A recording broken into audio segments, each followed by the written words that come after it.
Hello, my name is Lizzie, and this is Lizzie's Literary Life. And today I will be reading and ranking the first lines of all the books on the Women's Prize for Fiction list without knowing what the books are.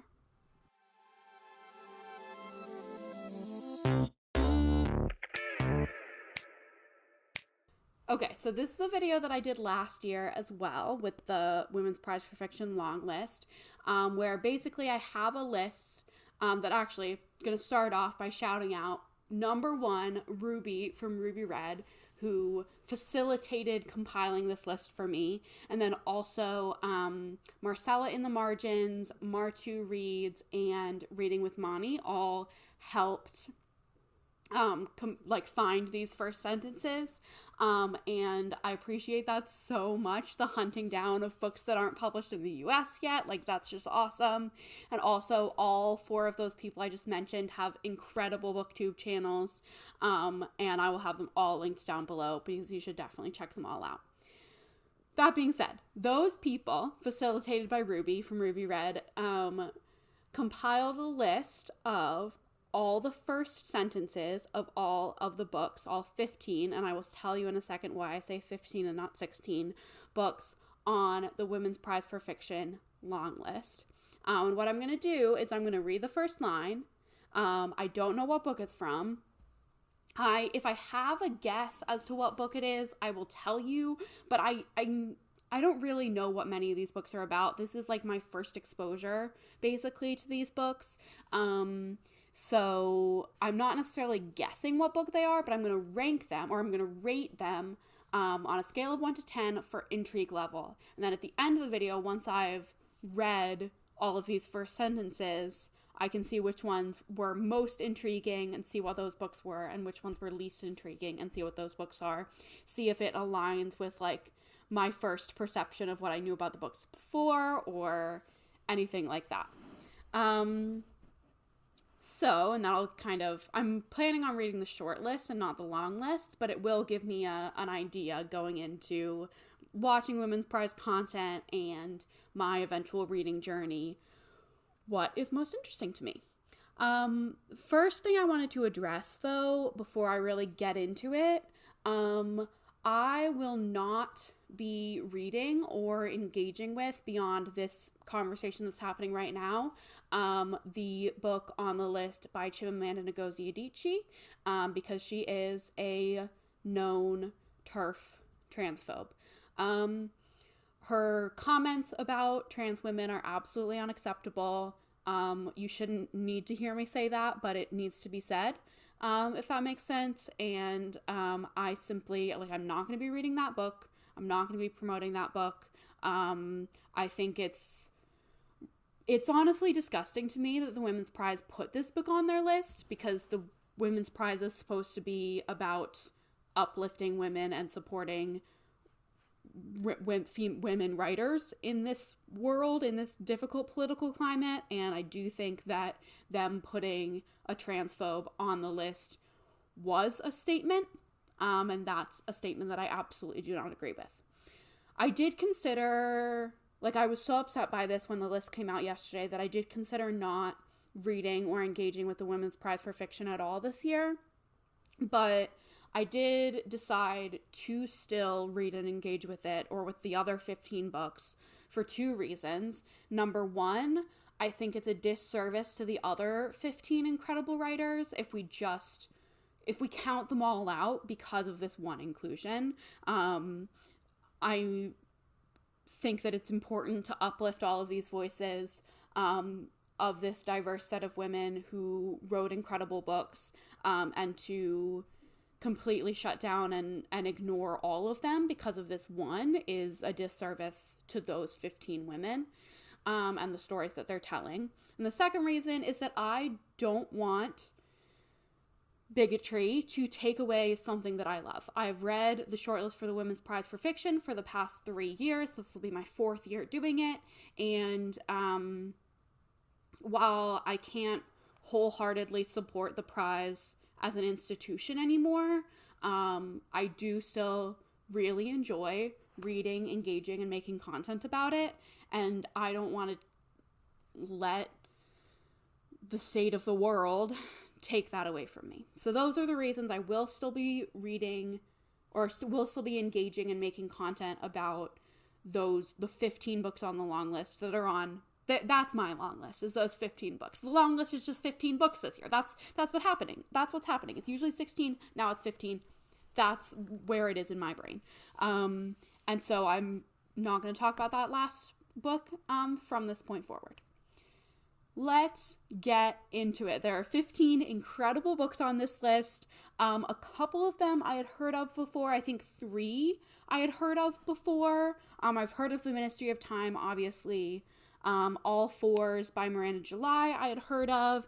And what was the other one? The Safe Keep by Yael Vanderwooden. Those I had heard of before, but I haven't read any of them. And the rest of the list I really haven't heard of.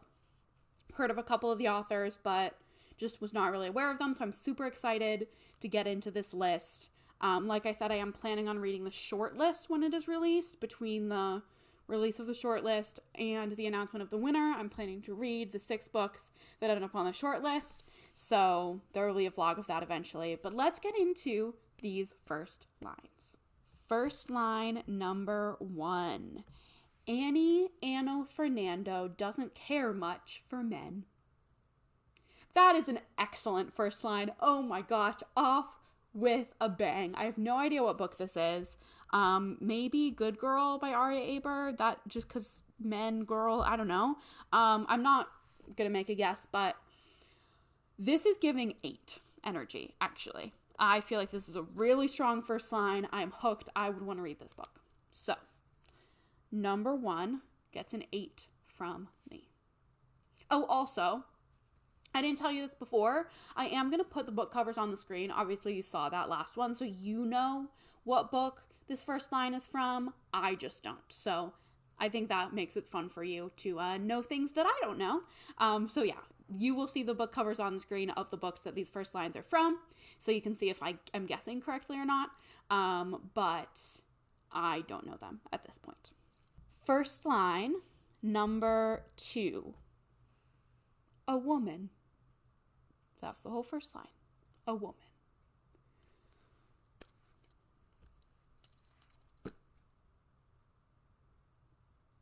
I mean, I'm going to give this a 5 because, I think it kind of gives nothing, but it also, gives something in its nothingness. At least, a woman, it's the Women's Prize for Fiction. That's the thing.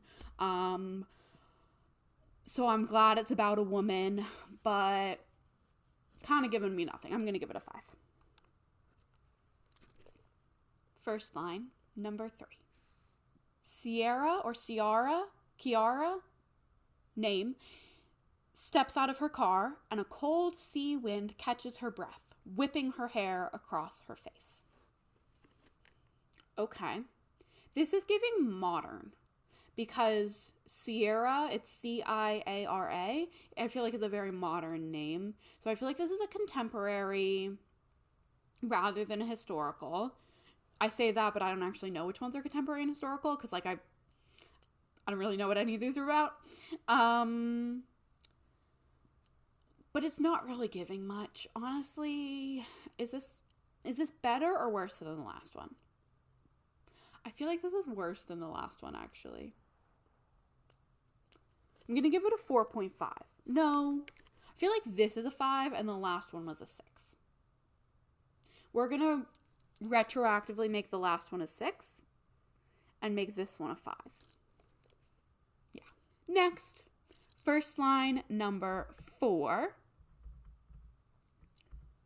For a week, it was a non-stop party of drugs and cartoons until an hour ago when I bailed my Auntie Sheeran out of the Aspen jail after her arrest for attempted prostitution. That's an excellent first line, actually. Really jumping right in. We are there. We are in it, in the plot, in the story. We've got a character introduced. I love this first line, actually. I'm going to give it a 9. And I feel like it might be either the artist or the Persians, maybe. Or Good Girl. I don't know. I don't know what any of these are about, so I don't know. But that's a really good first line. First line number 5. In a small seaside town, autumn is winnowing into winter, and 2 women, strangers, are as yet unaware their lives are about to collide. I like that. I like the autumn is winnowing into winter. I like the a little bit ominous of these 2 women, strangers, their lives are about to collide. I think it's not quite as good as the other ones, the 8 and the 9, but I'm going to give it a 7.5. Because I feel like so it's maybe a little cliche, but I feel like in a good way. I feel like this writing is going to be really solid. And I think it's going to be interesting. So 7.5, intrigued. First line number 6. Isabel found a broken piece of ceramic under the roots of a dead gourd. Is this Crooked Seeds by Karen Jennings? Or Amma by Saray De Silva? I have no idea. This is not giving me much. It's giving me historical, which I do like, but broken piece of ceramic under the roots of a dead gourd. I guess, what is the piece of ceramic? There's stuff that we can be intrigued about, but I'm not loving it. I'm going to give it a 6. Number 6 gets a 6. First line, number 7. It wasn't ideal navigating the Zagros Mountains on a freezing September night wearing a trouser suit and ballet flats. Oh, I like that. I like that a lot. I like the trouser suit and ballet flats. Where is she coming from? I'm assuming it's a she. I like that she's in the Zagros Mountains. I don't know where those are, but why are you on a mountain on a freezing September night wearing trouser suit and ballet flats? And I like that she's it wasn't ideal. We're getting into a situation here. I'm giving this a 9. I'm into this one. I'm into this one for sure. First line, number 8. Ma had said she would give the cordwainer man a baby, the thing he could not get from his dull-as-ditchwater wife, and we would get a roof in return. This feels like it's a book about an affair. And I'm not a fan of books about affairs, famously. And what's a cordwainer? The cordwainer man. I have no idea what that means. I like the phrase dull as ditchwater, though. That's fun. But this is not giving me very much. It's just giving me affair, also poverty. So I'm not, super intrigued. I'm going to give it a 5. Maybe that's harsh, but I'm giving it a 5. I'm not into it. Not into it. First line, number 9. Perhaps he'll die this time. That's a good first line. I am into that one. I also hope he dies this time. I don't know if this character is hoping he dies this time. It's just perhaps he'll die this time, but that's fun. That's very fun. It's not giving me as much as the drugs and cartoons or the trouser suit and ballet flats, but it's given me something. So I'm going to give it an 8. Because I feel like if this is a murder situation, that's an 8. If it's just a old man that is just has been sick and is maybe he'll die this time, that's a little more boring. But the intrigue is still there because it could be a murder situation. First line, number 10. Rosa Roshkin is woken by hoofbeats. Rosa Roshkin. The most interesting thing in that line is the name. Rosa Roshkin. I like that name. Not giving me much. This I feel like gets a 4. No offense. Is it worse than number 3? Yeah, it's worse than number 3. Just like she's asleep, she's woken by hoofbeats. It's probably like, I don't know. Like, I don't really know what to make of that one. It's not giving me much to go on. First line, number 11. She woke with the thirst already upon her, still in her clothes, cold from having slept on top of the covers. That's giving me a little more. The thirst. The thirst for what? Is she just thirsty? Is she hungover? Why is she still in her clothes, cold from having slept on top of the covers? There's some intrigue there. I'm going to give it a 7. Not the most intriguing, but there's something there. That one's also giving contemporary, but I don't really know what most of these are, so we'll find out. First line, number 12. Sorry to trouble you was how the note began, which is such a great opener. Okay. I kind of like the tone of that. I like the tone of that, I think. I think that's fun. Which is such a great opener. Like, that's sarcasm. Like, I like it. I like the tone of this. It's not giving me much plot-wise, just that we have a note. But I feel like this could be another 7, maybe. Maybe a 6. No. I feel like intrigue, like plot intrigue-wise, it's low. But I do think I'm going to enjoy the writing style of this one. So I am going to give it another 7. This feels like kind of middle of the road.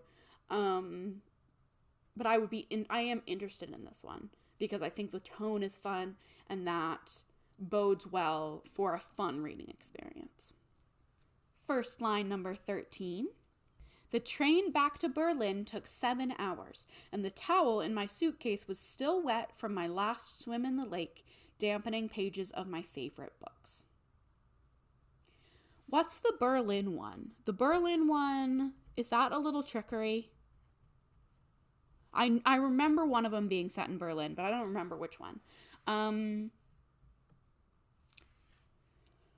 The towel in my suitcase was still wet from my last swim in the lake. I feel like we've had a lot of like seaside types of ones. I mean, I know the lake is not a seaside, but like number 3, we had the cold sea wind. Number 5, we had a small seaside town. I guess that's it. But this one we have a lake. So there's lots of like bodies of water going on here. What does this give us? This gives us that we're set in Berlin and that she likes to read because it's dampening the pages of her favorite books. This is not giving me very much intrigue-wise. I'm going to give it a 6. First line, number 14. This is the story of Bob Burgess, a tall, heavy-set man who lives in the town of Crosby, Maine, and he is 65 years old at the time that we are speaking of him. Okay. Interesting that this book is about a man, or at least this first line is claiming that this book is about a man. Crosby, Maine. He's 65 years old. This isn't giving me much, except, like, it's just introducing the character, which is not a super gripping first line. Like, not a great hook, you know? So I'm going to give this a 5. I feel like I'm being rude this year, but that's okay. 5 for Bob Burgess. And the final first line number 15, we have, you're a good person. If you were in a position to stop disaster, you probably would. Ooh, I like that one a lot. I like the second person, the you. That's what I like about it. Maybe it's not giving me that much, but I just like I feel like the second person hook is really good. Like, that's a good hook that gets you in. I don't know if the whole book is written in second person. That I may not love, though I might love it. I'm going to give this one a 7. 7 for interesting stylistically, but not giving me much plot-wise. And that's all of them. The highest ones were number 4. Oh, that's my, no, I have 2 9s. Number 4 and number 7. So the highest ones were The Drugs in Cartoons and Arrest for Attempted Prostitution. That's a good one. And number 7 is The Zagros Mountains on a Freezing September Night Wearing a Trouser Suit and Ballet Flats. Yeah. Those are solid first lines. We had 2 8s also. Number 1 was an 8. Ano Fernandez Doesn't Care Much for Men. And number 9, Perhaps He'll Die This Time. The 8s are giving We Hate Men, and I love that. My lowest one was number 10, which was a 4. That was The Rosa Roshkin Is Woken by Hoofbeats. So we have like across the board. I'm satisfied with these. I never give 10s. I feel like I'm not going to give a 10 on something like this just because, like, what if something else is better? But those 2 that I gave 9s were really solid. Are we ready to find out what they were? I'm going to go for the lowest one first, which is the one with the worst first line. It was number 10. Rosa Roshkin Is Woken by Hoofbeats was from Somewhere Else by Jenny Deiches. Okay, yeah. I still know nothing about this one. Like I didn't before, and the first line didn't give me anything. This is one of the ones that... This is Scottish, though, published by the Scotland Street Press. I do like Scotland. This was one of the ones I couldn't get access to from my libraries. I think it's not published in the US yet.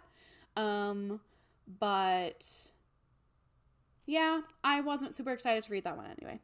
What's another low one? We had 3 5s. Number 3 was a 5. That was Kira. Steps out of her car and a cold sea wind catches her breath, whipping her hair across her face. Is it going to be the Irish one, which was Nesting? That's my guess, is Nesting. And I'm so right. That was Nesting. I don't have a great history with Irish literature. It's a really distinct style that I feel like I've disliked in the past. But that's not to say I couldn't like it. It just is like... not always the style for me. Another 5 was number 8. That was The Cordwainer Man and the Dullest Ditchwater Wife. That is from A Little Trickery. That is one of the ones I was most excited for, was A Little Trickery. Interesting. I mean, it was giving historical, and I know that A Little Trickery is set in Tudor England, and I love Tudor England. And I love the title, A Little Trickery, with an IE on the end. That's so fun. It was not a fun first line, but I'm still excited to read that one. And then the last 5 was number 14. That was Bob Burgess. Where is Bob Burgess from? That's the Elizabeth Strout. Okay, so Tell Me Everything by Elizabeth Strout. That's one I've heard a lot about just since the list came out, because I feel like Elizabeth Strout is a very prolific author. I think I've heard that all of her books are like in a series, but they can be read as standalones, but it's not like the full experience if you don't read the series. I've also heard people who hate Elizabeth Strout and people who love Elizabeth Strout. So like, just very controversial, but I am not intrigued by this one based on this first line. I wasn't intrigued based on the cover, and I've heard mixed things, so that is not one that I'm hoping to be on the short list. Shall we go to the top of the list? I'm going to do the 8s first. I'm going to do our 2 8s and then our 2 9s. Our 2 man-hating 8s. We had Ano Fernando Doesn't Care Much for Men. That is Amma by Sarade De Silva. That one I was excited for. People are really excited for that one. I feel like early on, that's almost a favorite to win. That's what people I feel like are saying. Multi-generational, I know. But yeah, I'm interested in that one. My other man-hating 8 was number 9, which was Perhaps He'll Die This Time. Is The Ministry of Time. I'm really excited to read The Ministry of Time. I'll definitely read that one anyway. Even if it doesn't make the short list, I'll read it probably later in the year because I'm really excited for that one. That's one I've heard of and heard a lot about, and I feel like I would like it. And I still feel like I would like it based on that first line. And then we had our 2 9s, the best ones. I hope one of them is Good Girl, just because that was the one that I was like, ooh. When it first was announced, I was like, that one looks really good. Number 4 was The Week of Nonstop Party of Drugs and Cartoons, until an hour ago, when she's bailing her auntie out of the Aspen jail after her arrest for attempted prostitution. That is The Persians by Sanam Malouji. Okay, interesting. That was not one that had caught my eye, particularly when seeing the list or from the cover. But that first line was really giving me something. So I'm looking forward to that one. That actually sounds really good. And then the last one, probably my favorite one, the Zagros Mountains wearing a trouser suit and ballet flats. What is that? Fundamentally. I don't know why I was not expecting that at all. That I feel like is not the tone I was expecting Fundamentally to take. But also I know nothing about that book, so I don't know why I assumed that. By Nusaiba Yunus. Ooh, yeah. I did actually see a negative review for this. Again, since the list came out, I saw just someone on Goodreads give it a negative review. But I feel like that's going to be good. I feel it in my heart. Okay. I'm going to open the rest of the spoiler titles and see if any of them surprise me. Oh, okay. Already. The one that was just a woman was The Artist by Lucy Steed, which is what I am really excited for. Which one's Good Girl? Birding was The Seaside Town. The Safekeep is The Broken Piece of Ceramic, which people love that book, so maybe it'll be really good, but that wasn't really giving me much from the first line. The Thirst, Still in Her Clothes, Cold from Having Slept on Top of the Covers, is Crooked Seeds. Sorry to Trouble You was how the note began. All Fours is one I've heard of, and I'm intrigued by just because I've heard so many mixed things. So I would like to read that one just because I'm like really intrigued by its reception, and it's like, I don't know. I'm just intrigued by that. And I did like that first line. I liked the tone. Train Back to Berlin is, what do we have left? I don't know. Good Girl. Good Girl is the Train Back to Berlin. I don't know why I didn't think Good Girl was the Berlin one. Okay, that actually makes me less excited about Good Girl. That's okay. And the last one, You're a Good Person, is The Dream Hotel. Yeah. The Dream Hotel is one that sounded really interesting. I remember the premise of that one just because it like was giving me a lot. It's like there's like a way to surveil people's dreams, and this woman gets like picked out, and like basically they're like, the authorities are like, from your dreams it seems like you're a danger to your husband, so we have to monitor you. Like basically she's being sent like to prison preemptively before she does anything because her dreams imply that she's going to do something to her husband. That sounds fascinating, and I do like the second person style of that one, so that one I'm really excited for. Hope it makes the short list. And that's the list. Oh my goodness. Okay, this made me so much more excited to read the shortlist eventually. I want to get started on reading these right now, but number one, I don't have access to any of them, and number two, I got all this stuff to read. Huge thank you to Ruby, Marcella, Marta, and Mani for helping compile this list. And yeah, comment down below which first line was the best and most intriguing to you. Which one of these books do you want to read based on the first line? And like this video, subscribe to my channel. Women's Prize vlog coming probably around the time the winner is announced, maybe a little before if I read all the books quick. And that's in June, by the way. The shortlist is announced April 2nd. The winner is announced June 12th. So I will be reading between those 2 dates. I'll be reading the 6 books on the shortlist. And I will see you in the next one, coming very soon. Bye!